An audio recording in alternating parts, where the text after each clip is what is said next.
Bharatiya Janata party Gujarat પ્રદેશના અમારા શીર્ષ નેતૃત્વના આદેશ અનુસાર અને એમની માર્ગદર્શિકા અનુસાર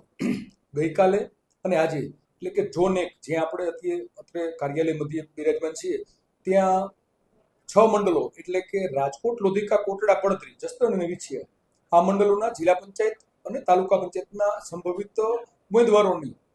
શેષ પ્રક્રિયા પૂર્ણ થઈ છે। એ જ રીતે ઝોન 2 ગોંડલ ખાતે ગોંડલ નગરપાલિકા, ગોંડલ તાલુકા પંચાયત, જેતપુર તાલુકા પંચાયત સાથે સાથે જામકુરણા તાલુકા પંચાયત,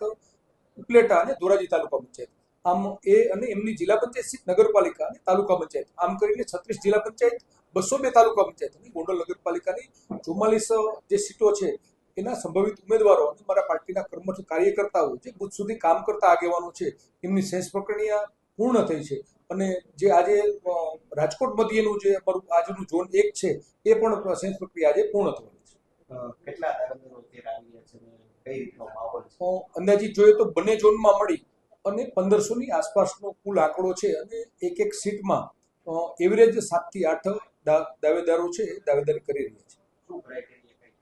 શું ક્રાઇટેરિયા અમારા પ્રદેશની માર્ગદર્શિકા આવનાર છે, ટૂંક સમયમાં અમને માર્ગદર્શિકા